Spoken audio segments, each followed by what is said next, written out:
Oh, yeah. Safety in numbers, baby. Hit those combos. You got the shockwave. Manage your rage bar for Gnar, and you should be okay.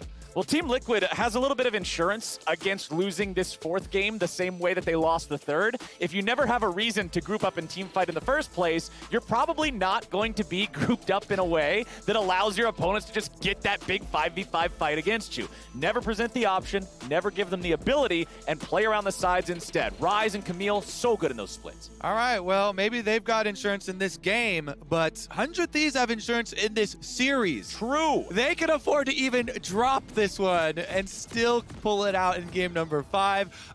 Like any insurance, you don't want to have to use it, though. Yeah, I would rather not.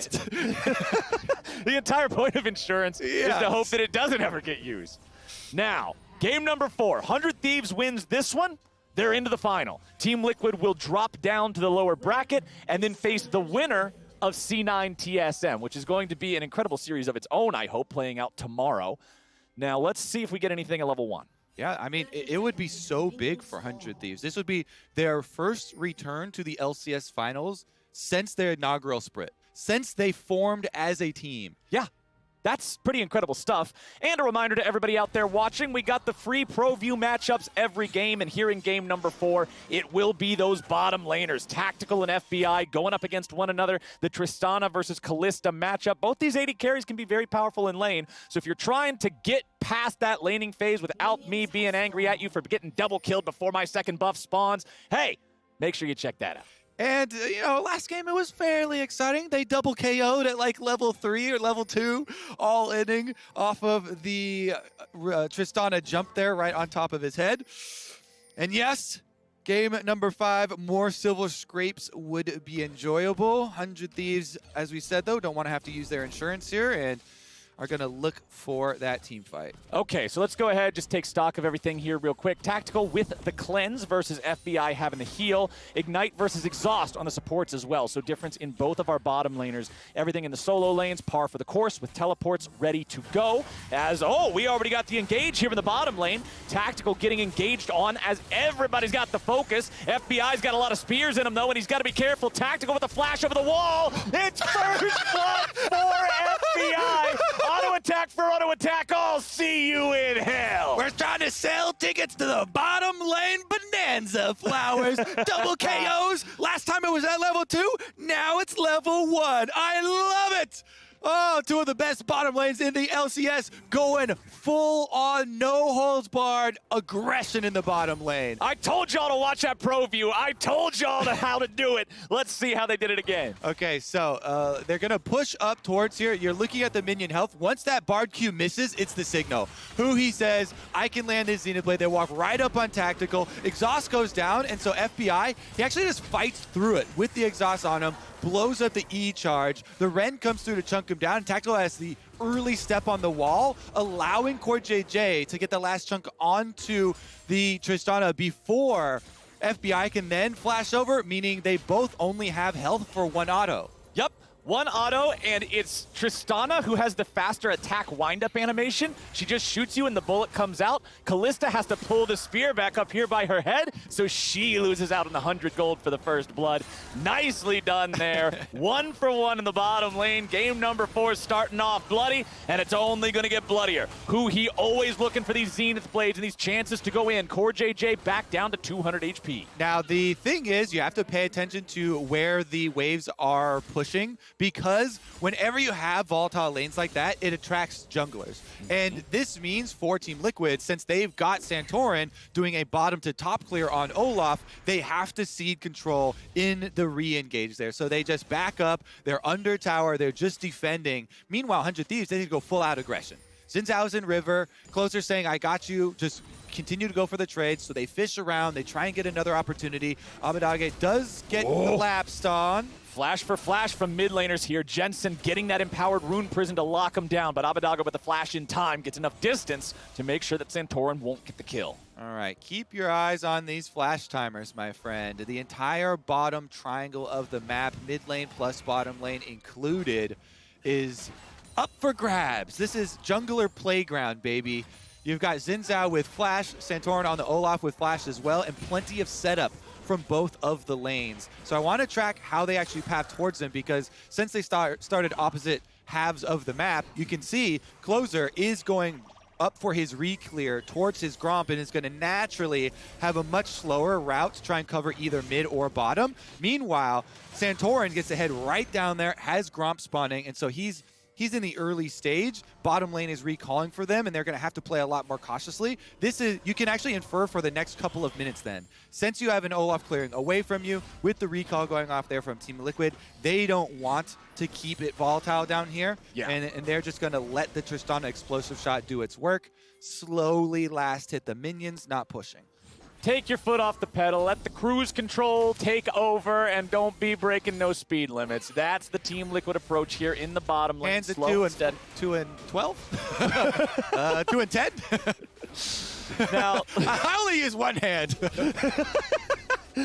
yeah, I'm pretty sure it's 10 and 2. 10, I mean, that, I'm pretty sure that that's would what they be say. symmetrical. But I I don't remember driving school. That was like 15 years ago or something. I don't know, dude. exposed. It's so long ago. You don't know either. I know, we're a life of Uber takers. All right, Shockwave onto Jensen. He loses a little bit of HP there. Corejj now your target. 3v3 here in mid lane, but no dead bodies on the ground. Everybody gets away from that one, and we still have ourselves a dead even game. All right, those classic support visits through mid to make it extra spicy. They are a bit punishable, but cooldown's coming back up for all the bottom lane members, so the flashes are going to be available, and mid is the next proving grounds here, as their flash is still 50%, so swing and a miss, attempt there with Bard portals. Just keep on swinging though, Flowers. Yup, you gotta keep going for him. You miss 100% of the shots you don't take. Michael Scott said that about Wayne Gretzky. Now, up here in topside, Closer still doesn't have his level 6. He is about 10% away from that mark. So he needs one more camp to get to that critical ability. Santorin also still only level 5, as Corejj is roaming around the way you like to see a Bard do. Ssumday has just now teleported back into the top lane. And remember that we've got the Hextech ultimatum from Alphari. Pick potential is there. The ward over the wall into the Tri-Brush will spot Corejj, so Ssumday knows that Team Liquid is looking at this top half of the map. Yeah, lockdown potential here. Corejj finally is going to back off on the Bard and return to the reset. First one there will be Huhi. Remember, when you're left alone, too, as a Tristana Kalista, since Tactical has Cleanse, and you have the advantage of the extra combat heal in the 1v1 AD versus AD carry, FBI gets to keep on pushing, just keeps blowing up the lane, harassing Tactical here, forcing him back under the turret, and that is drawing a crowd. Okay, level 5 for Huhi, level 6 for FBI.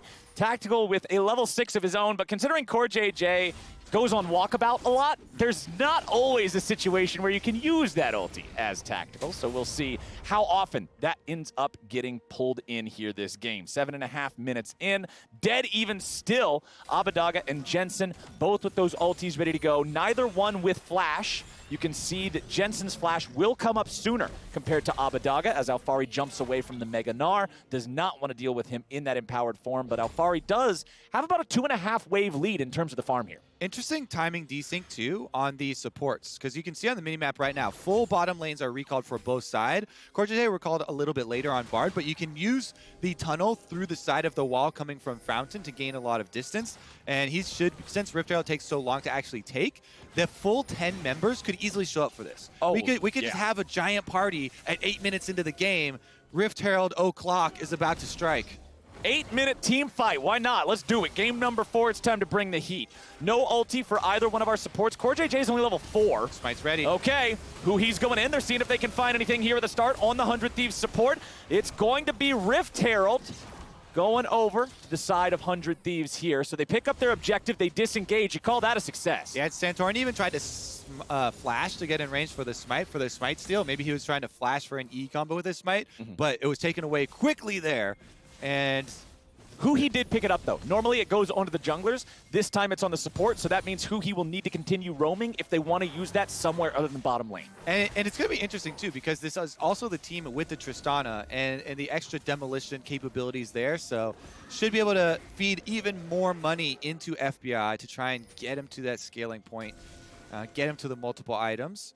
Meanwhile, return to bottom side for Corejj and Tactical to try and push out.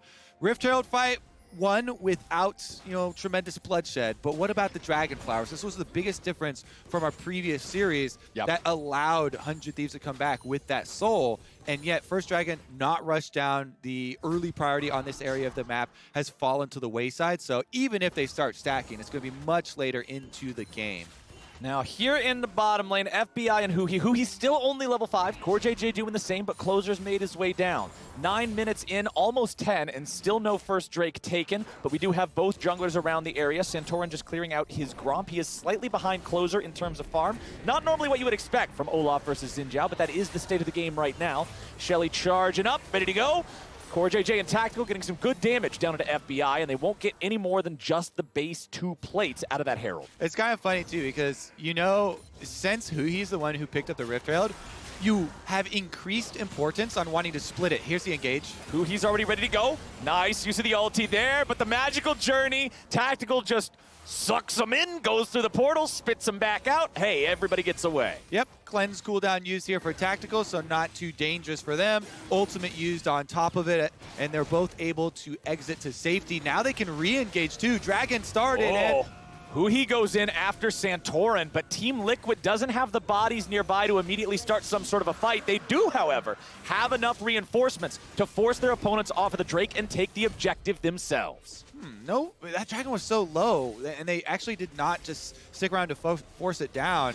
Corejj and Tactical coming up the river. They got a little bit of an excessive chase on an Olaf that just has to pop ultimate. Really like the reaction there from Santorin. He draws them away from the objective, buys time for his bottom lane to come up, and secures a critical one. First Dragon, and an Infernal at that. Here we go, though.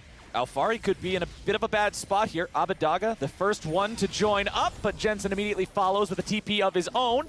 Santorin cannot go in any further. He has no Ragnarok. This ends up paying dividends. The bottom lane river fast forwards into this, and it's another kill for 100 Thieves. What a hilarious march there. We've got a 1v1 started, and then new challengers approach. And both mid laners teleport up. They're answered, so the defense is there. Oh, a third challenger, Captain Flowers. Now junglers are both approaching. But as he states, only one of them had the ultimate, and Santorin with no escapes on the Olaf. The last challenger just gets burned down, sent to Valhalla, and the extra money in the pockets of 100 Thieves. Now 1.7K, the FTX gold advantage. They are feeling good about it here. Abbedagge wanting to get away. Realm Warp goes in. Jensen looking for something, but he ain't getting nothing. That was such an easy escape there for the 100 Thieves mid laner. Team sad B. Jensen, he's not happy to use the Realm Warp just for that. But hey, Team Liquid, they have better scaling than they had in the last game, because at least you got the Ryze that can just be that incredible late game cannon. But you still have yourself the Kalista compared to a Tristana that will outscale. And you know that that last game and that throw, that incredible 12K gold difference that did not matter, has to be on their minds. And it's a lot about spreading map versus condensing map here. Team Liquid definitely want it as open as possible, whereas 100 Thieves would like to condense it quickly. Gonna set up a blue buff handoff there to Abbedagge right before the fight. Huhi getting caught out a little bit, but they're the ones trapped in here with him. He tries to flash forward to provide a little bit more CC, but he didn't have it. Closer's ready to go and forces the flash back out of Jensen. Ulti out of Santorin now too means another fight won by 100 Thieves. Yeah, extra flash used, but they gain the territory in the river. Alphari should be able to just return to farming on top side here on the Camile. Doing quite well for himself, by the way. Still scaling up. Camile looking quite possibly like a mid-game roamer. We'll see once you get your Divine Sunderer done, if he starts to try and move around the map to look for picks with the Hex Ultimatum.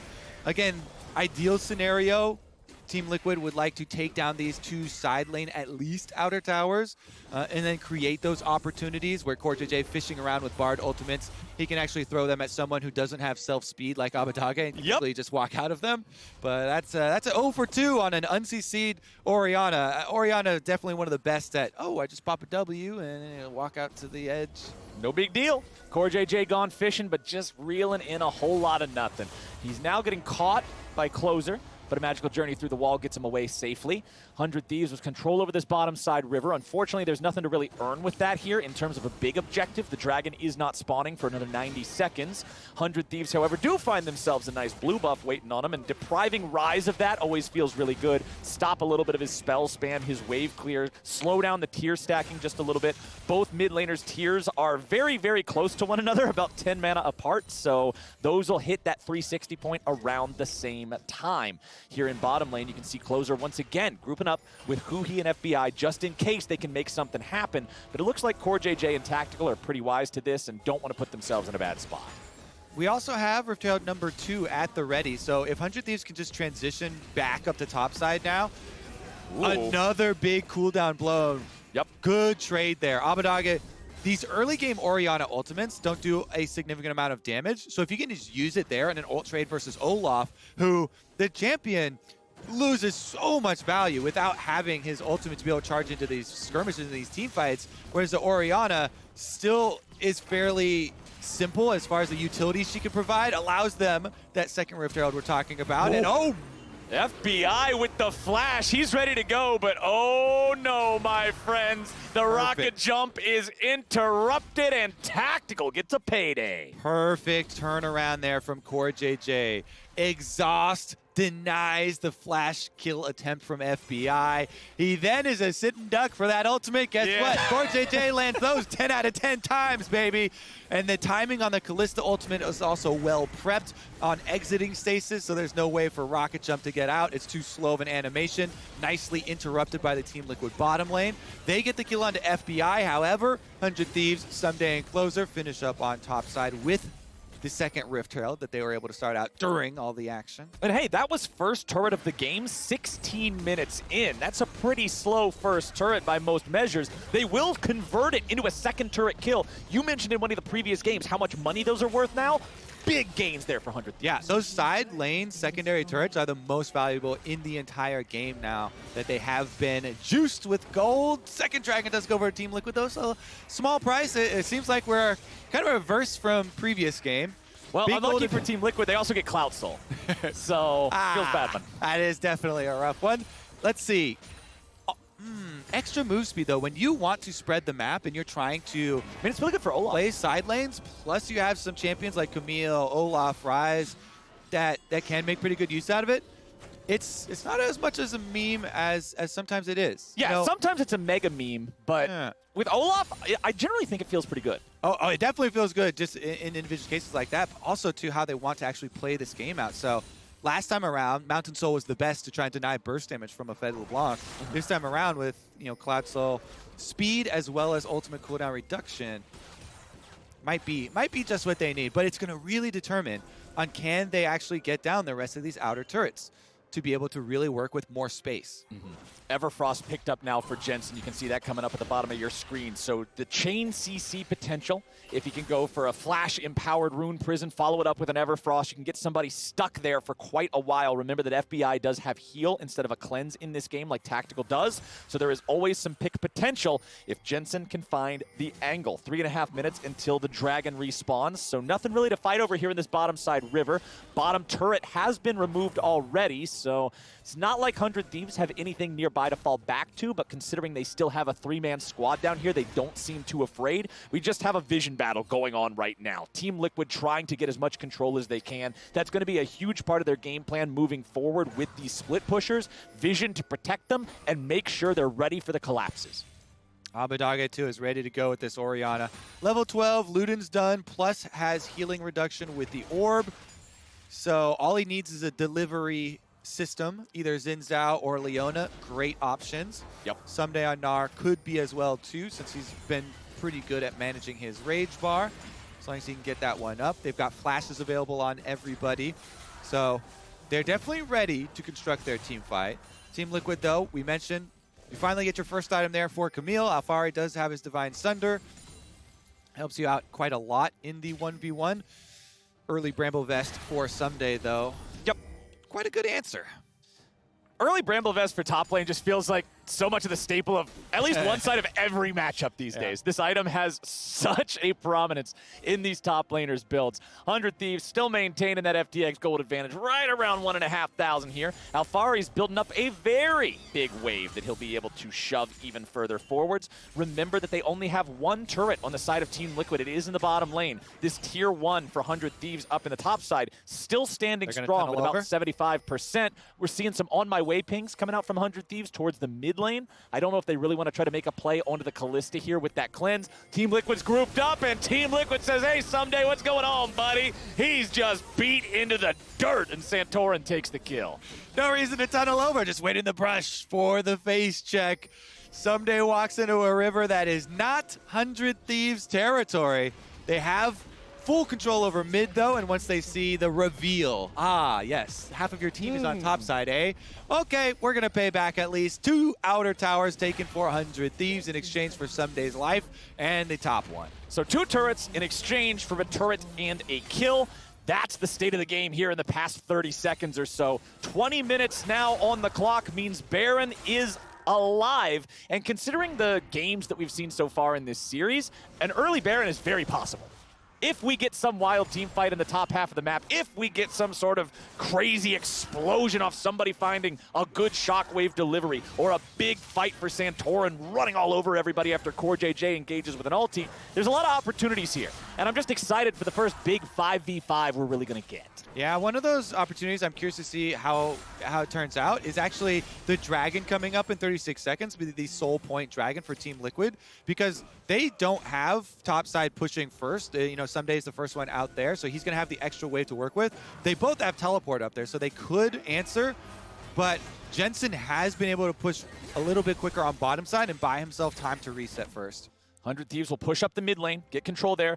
Rage Blade for Tactical done just in time for this Dragon fight. So Immortal Shield Bow, Rage Blade, 2-item Power Spike ready to go. FBI still only on the Kraken Slayer. Does not have a chance to go back and purchase a Phantom Dancer even if he had the money for it. Corejj hanging out on the flank, but he has to retreat because 100 Thieves have control. Yeah, you have to continue to play to your win condition. You have to split. You are the team opening the map. You cannot afford to collapse for this Dragon. So the reveal is there. Dragon Soul Point denied. However, side lane pressure achieved for Team Liquid. They push the wave in bottom. That draws over the Gnar. They don't get any damage on this secondary one and only have to walk away with a couple of camps denied. So they do have a nice farm lead up there in top for Alphari above Ssumday, who does want to make sure he continues to be a threat in this 1v1 situation. Back in mid, things are pretty close. Bottom side comparison, about 15 farm difference between them. So again, still pretty close situations here.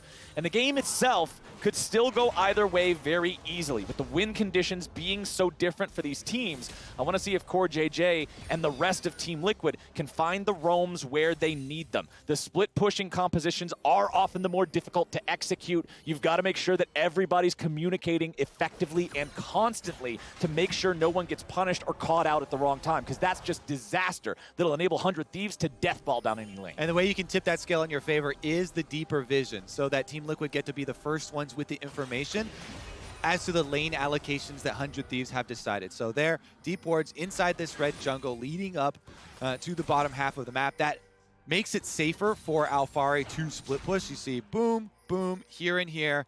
Now he can actually push up on the Camile, get some extra distance for themselves.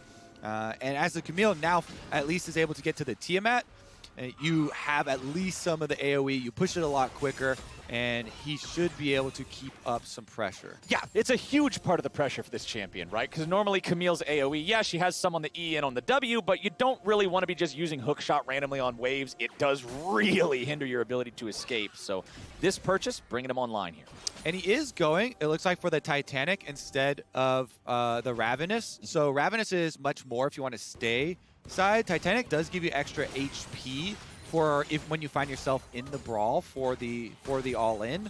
So I have to see how that one turns out, because it is nice damage, but the sustain from the Ravenous is huge, right? is quite big when you get to later stages, being able to heal up very quickly off the AoE of the minion waves, like almost instantly. Right. And even though Alphari is going for this Titanic Hydra that finds itself as a better team fighting item, it's still not as effective of a team fighting item as what you just saw Ssumday complete in the Sterix Gauge on the Gnar, right? Having that huge shield in the middle of the fight to guarantee that he can go in for those engages could make a massive difference. Seraph's Embrace, also fully completed, fully evolved for Abbedagge. Over on the other side, Jensen has the fully stacked tier, but not enough resources to evolve it into that Embrace here just yet. Santorin also still only on a Gore Drinker and the parts of a Sterix Gauge. Not as many of the parts as his opponent is, but both of those junglers also trying to get that item completed ASAP, as we still have a long way to go here in this game. 24 minutes in, 1,000 gold apart, 1-2 in the Drakes.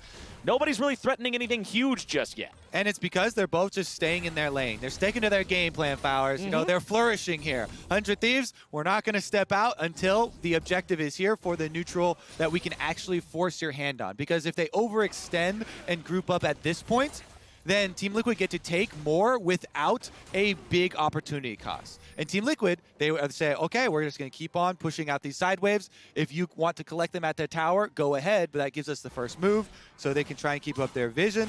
And you just work your way towards that next spawn of the neutral, the Dragon. 125 coming up here.